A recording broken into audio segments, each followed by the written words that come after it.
Tal. Tal. Tal.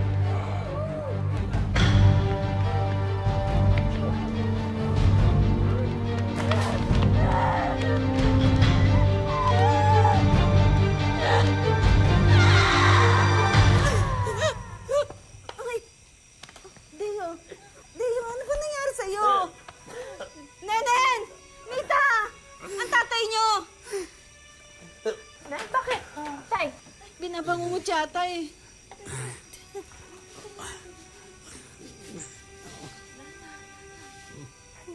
Tay, ano nangyari?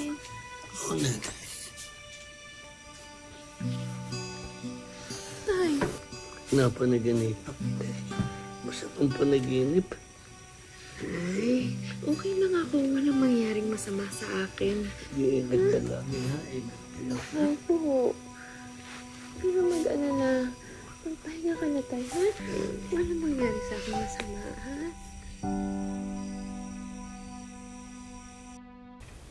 Nang dahil sa pagmamahal, kaya raw nating magsakripisyo at makipagpatintero sa anumang panganib.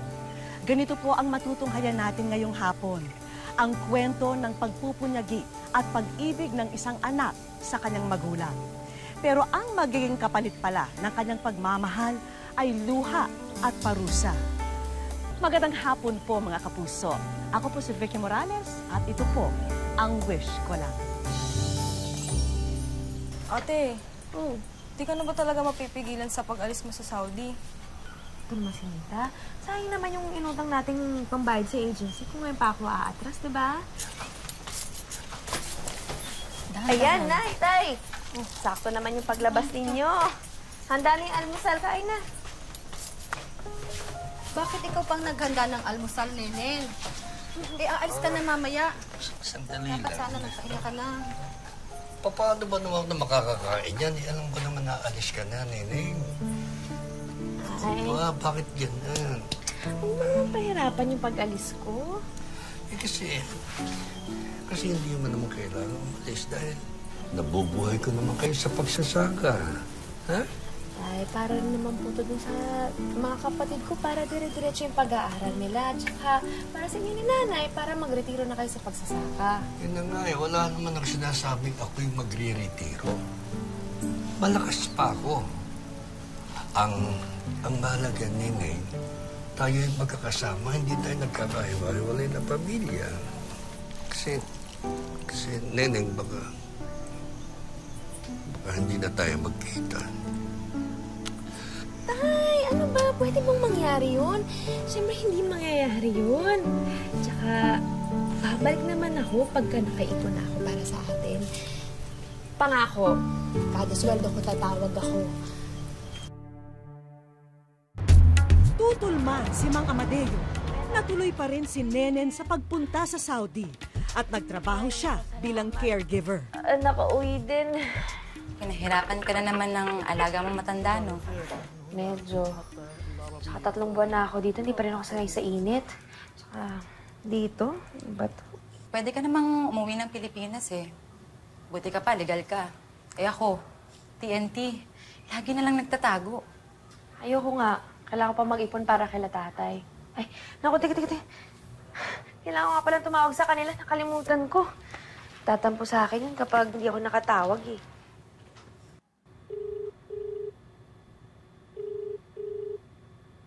Hello, ate. Salamat sa Diyos tumawag ka.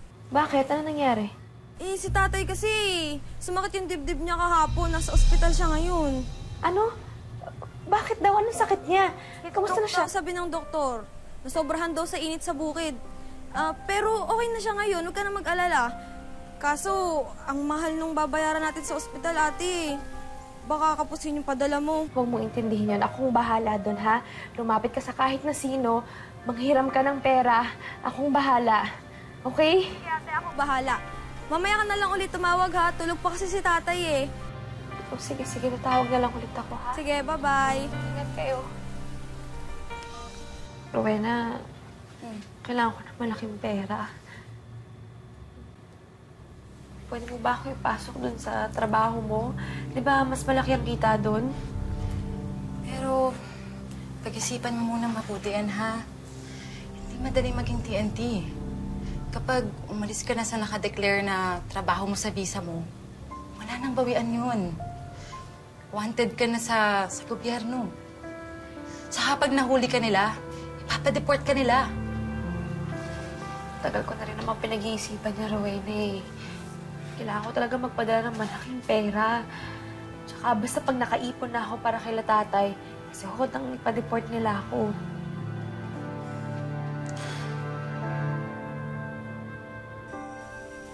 Si tatay talaga, oh. Pag oras na ng tawag ni ate, handang-handa. Nakakatampo na. Kasi kailangan ko makausap ang kapatid mo.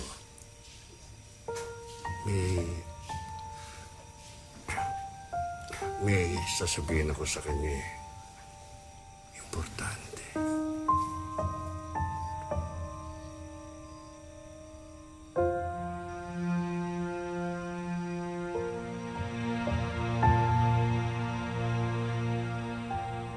Lumipas ang magdamag. Nakaligtaan na ata ni Nenen ang pangakong pagtawag sa ama sa nakagisnang oras.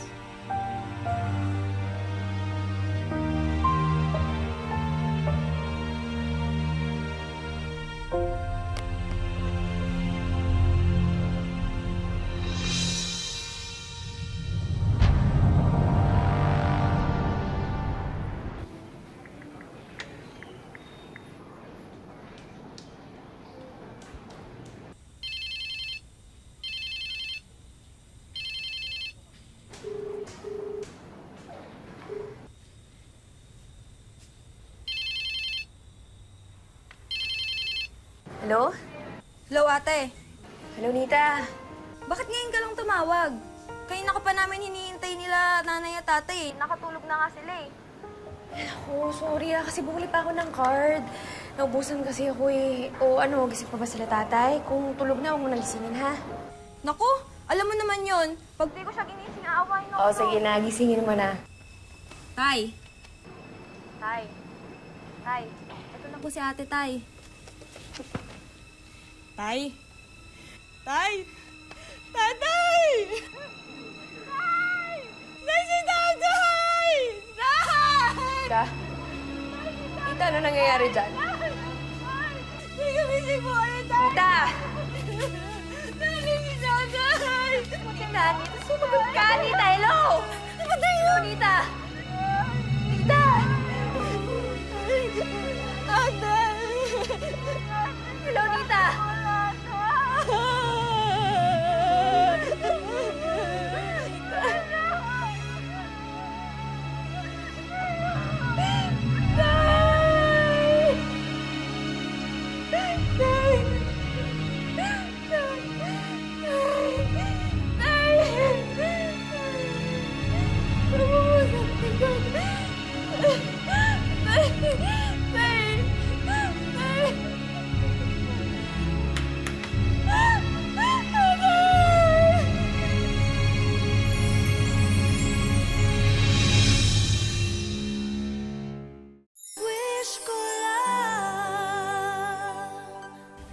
Sa kasamaang palad, ni hindi nakausap ni Nenen ang kanyang pinakamamahal na ama bago pumanaw.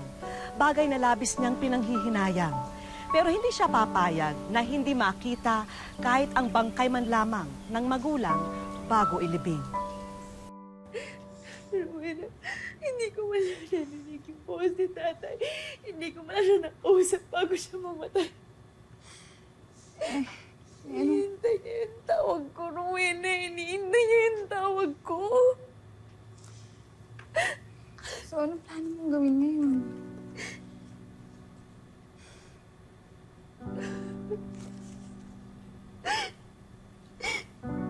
Rowena, gusto kong umuwi. Gusto kong makita si tatay bago pa lang siya ilibing. Eh, TNT nga tayo eh. Hindi ka pwede umalis. Kapag lumapit ka sa Philippine Embassy, sisingilin ka nila sa pagtakas mo sa amo mo. At malaking halaga yun. Pero Rowena, kailangan ko umuwi. Tulungan mo ako, please, please, please. Please, tulungan mo ako, Rowena. Please, please. Sige. Rowena, tulungan mo ako, ah. Tulungan may kilala akong polis. Pwede ko siyang pakiusapan na arestuhin ka para ma-deport ka sa Pilipinas.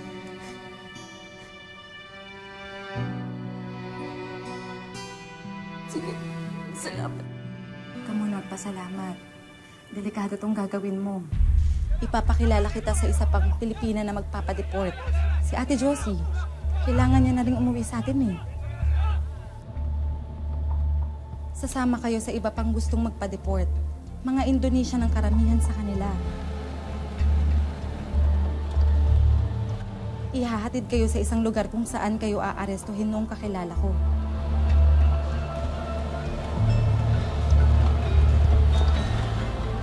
At sila nang magdadala sa inyo sa presinto. Good luck, Nenen. Bantayan ka sana ng Panginoon. Josie, matagal po ba ang proseso ng deportation? Depende sa mga nanghuli sa atin. Pero kadalasan, pinaglalaroan muna nila bago nila palabasin. Ano pong pinaglalaroan? Pinagsasamantalahan. Lalo na pag alam nilang Pilipina. Nenen, matanda na ako. Hindi na sila magkakaroon ng interes sa akin. Pero yung mga kagaya mong mga bata, alam ko na. Nenen, magpapanggap kang Indonesian, ha? Tama, magpapanggap ka. Kasi minsan, kapag alam nila na kagaya nila na Muslim, hindi nila binabastos. Minsan.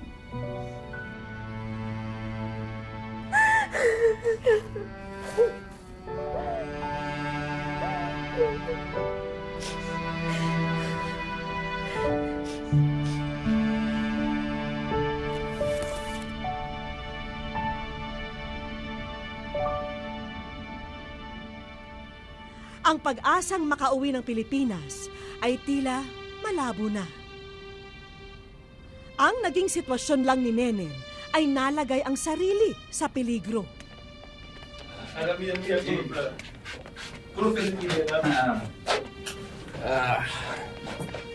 Alan, شوف هذا شوف قدر 100 فلبينا 100 أنا بدل بنتاهي 100 شوف شوف ايوه هذا جميله حمد حمد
magpa-deport ang tanging paraan na inaasahan ni Nenen para makauwi ng Pilipinas. Pero hindi umayon ang sitwasyon sa kanyang mga plano. Nalagay kasi sa kamay ng mga tiwaling opisyal ang kanyang kinabukasan at buhay.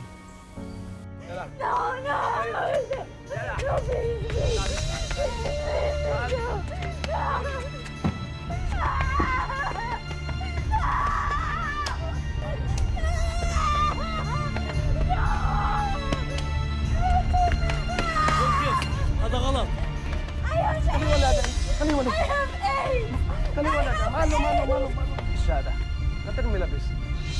أنت معلوم شو هالإيدز، أليس كذلك؟ معلوم فيروس، لا أصدقها. هل أنت مستعد أن تأخذ هذه المخاطرة؟ طيب سليم، أنا سأشوف هذا الريكوردز. طيب، لا أحسن.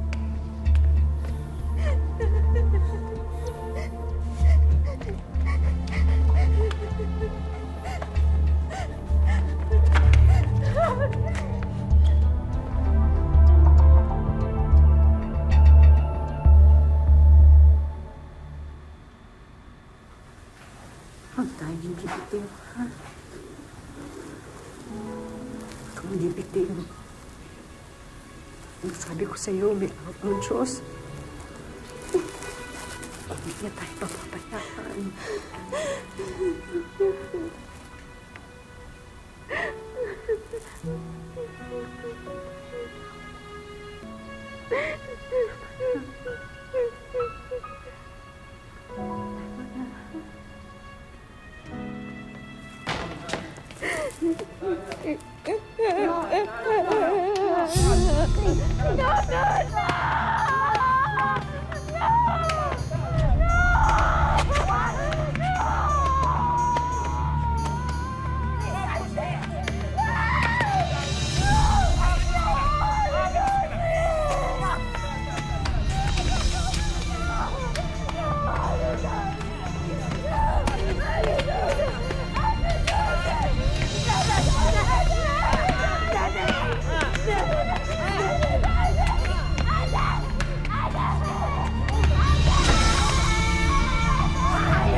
Filipina!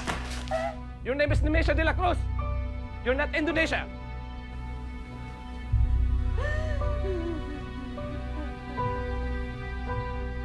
انت ما في فيروس. انتظر. الناس السفارة الفلبينية بالخارج ينتظرونها.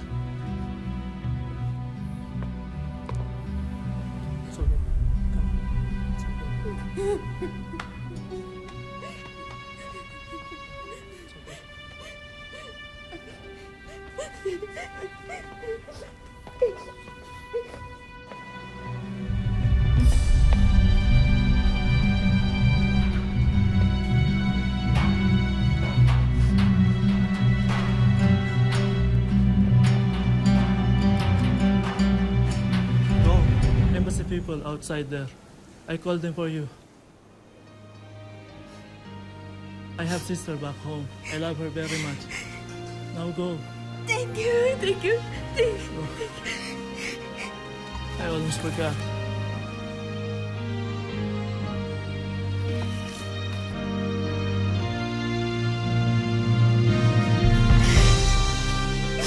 Go.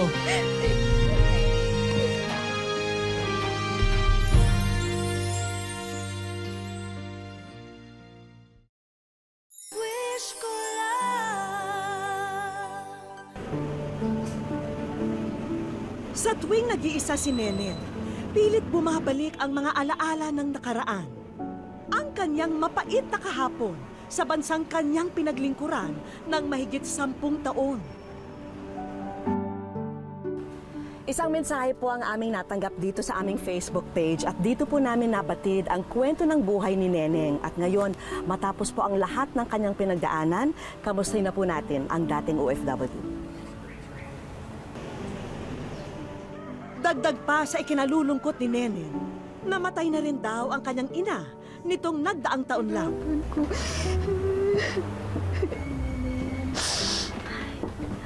Si Vicky. Uy, ikaw ay nasa wish ko lang. Thank you po. Naku, iyak ka. Naku, ano tinitignan mo?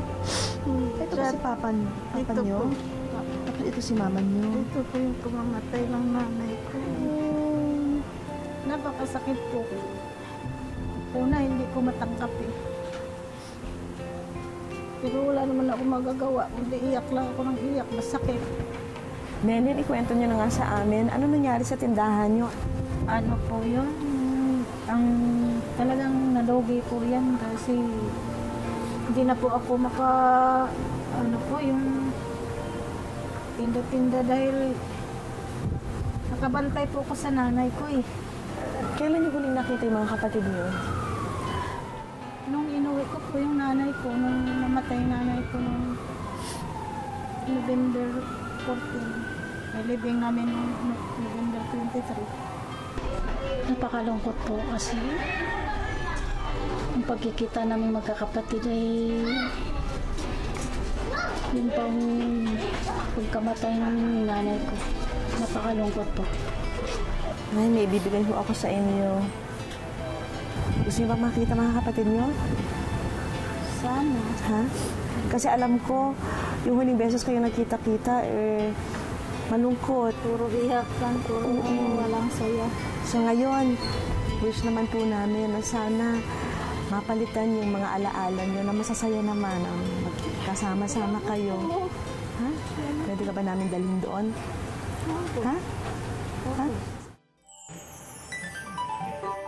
Pero bago mo pa makita ang iyong mga kapatid, isang sorpresa na ang inihanda namin.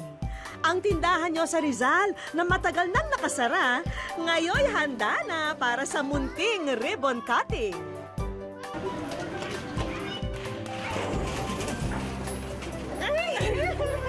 Tindahan po, mayroon ng laman. Masaya po kasi ayan na yung nagbukas na uli yung tindahan ko. Wow! Bumalik! Mami, ito na linis. Maraming salamat sa wish ko lang. Dito sa San Roque, Mabini, Bohol, nakilala namin ang malaking pamilya ni Nenen. Namulat ang mga kapatid ni Nenen sa hirap na pinagdaanan niya sa Saudi. Kaya mas mainam na raw na manatili sila sa sariling bayan. Ay close talaga namin yun, di mabait yun sa amin. Saka siya ay nasa ibang bansa ay tumutulong din sa amin. Nagbibigay ng ano-ano na lang. Dahil masalimuot ang naging pagkikita nila nung nakaraang taon, naisa na nilang makapiling muli ang kapatid. Miss na miss ka namin. Sana magkakabanding-banding tayo na laging masaya tayong lahat. Abala ang mag-anak at tila may pinaghahandaan silang isang malaking pagtitipon. Habang si Nenen, handa na rin sa muling pagkikita nila ng kanyang mga kapatid. Nong! Ay! Hindi mo lagi kanin! Kanis! Yung sabay mo pa din eh. Dito ka. Ha? Masyalong? Sa bukid. Ha? Ano mo sa iyo? Ha, bitaw? Isinama muna ng aming kakutsaba si Nenen sa kanilang tahanan. Kala ko. Buti pa, tumawag na lang ako. Uy!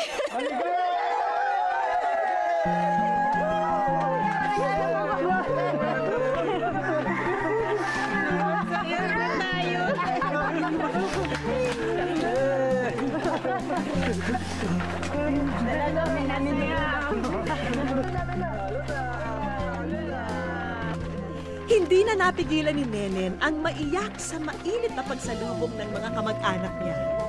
Sobrang saya ako kasi nandito mga kapatid ko. Miss ka na namin, Nenen. Mahal ka namin. Maligayan. Magpagbalik. I love you. Miss kita.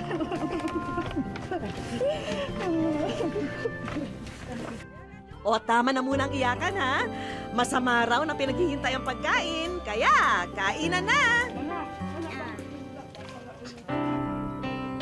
Kinabukasan, sinamahan muna namin ang magkakapatid upang mabisita ang puntod ng kanilang mga magulang.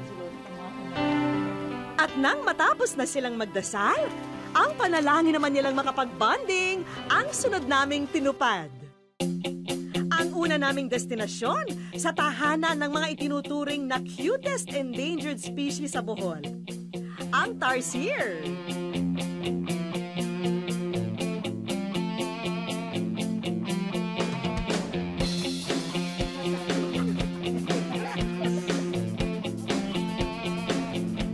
Ang sunod naming pinuntahan, ang pamosong Chocolate Hills.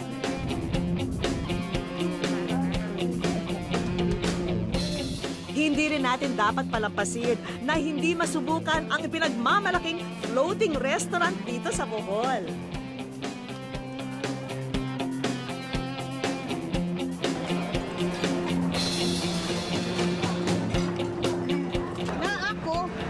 Ako yan. Kamay ng alay na niya.